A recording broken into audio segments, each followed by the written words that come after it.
All right, so here's the setup. This is MSI Z77A-GD80 on the right there. That's a Z77 chipset paired with an Intel Core i7-3770K, codename Ivy Bridge.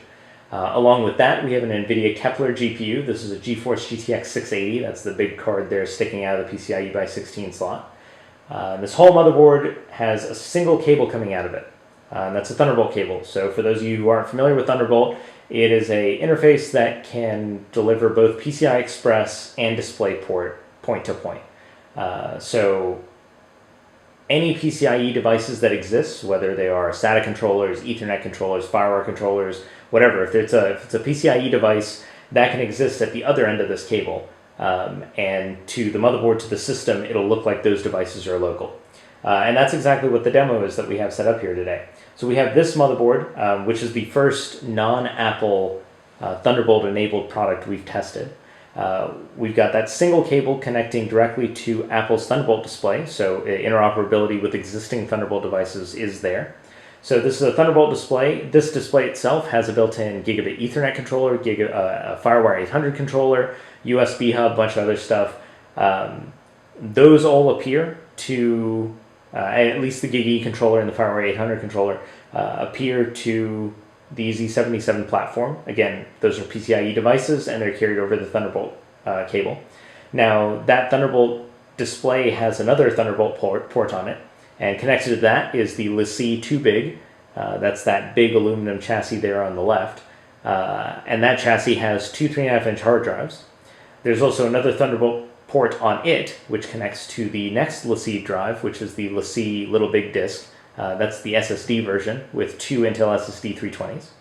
And then finally, that also has another Thunderbolt port on it, which connects to the Elgato Thunderbolt SSD. And there's a single SandForce SF1200 SanDisk-based SSD in there. Now, all three of those very different storage arrays, we're reading from them at a rate of just under 7 gigabits per second. So that's actually faster than USB 3 line speed at this point.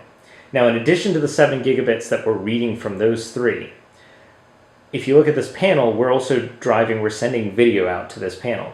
This is a 2560 by 1440 panel at 32 bits per color at a 60 hertz refresh rate. That's also another 7 gigabits of data just to display the screen that you're seeing. So it's an aggregate of 14 gigabits out of an available 20 gigabits over this single Thunderbolt link. And that's just a ton of bandwidth. It's an unheard amount of bandwidth that we've been able to send over effectively a $50 cable. Non-optical at this point. This is still over copper. And this is it, right? Like, this is what we've only been able to do on Macs for the past year, but this year it changes. So this MSI board is going to be one of the first available with Thunderbolt support. It should be available in the next month. You don't actually need any special drivers for this to work. It just works out of the box, because again, it's to the PC, it just appears as a bunch of PCIe devices. And if you look at the iometer test on the right shows us, the bandwidth that we're getting to the storage devices. The reason I have the Virtu window up there on the left is to show you that Virtu is still supported here. So you can actually, if you fire up a 3D game, that'll be driven by the GTX 680. Frame buffer gets copied to the integrated graphics frame buffer, and video is displayed over Thunderbolt still. So you actually make no sacrifices there. This works just like any other integrated graphics solution. It's just that you're driving both video and data over this Thunderbolt connection. Now, admittedly, Thunderbolt is very, very useful on the mobile side, but I can see some usage models in the desktop space as well. There's still some rough edges, just like we've seen under OS X. This isn't as plug and play as USB would, particularly under Windows. There are limitations such as any device that you want to appear that happens to be Thunderbolt connected. Any of those devices have to be present at boot. So you can't just plug and play a Thunderbolt storage device under Windows like you can under OS X. But similarities with the quirkiness, I've seen issues with you having to power cycle certain Thunderbolt devices, similar to what we see under OS X. Things seem a little more finicky under Windows right now. My guess is that this is still a brand new platform, and a lot of these devices have really only been tested and validated and were developed on Macs. I expect all of that to change over time.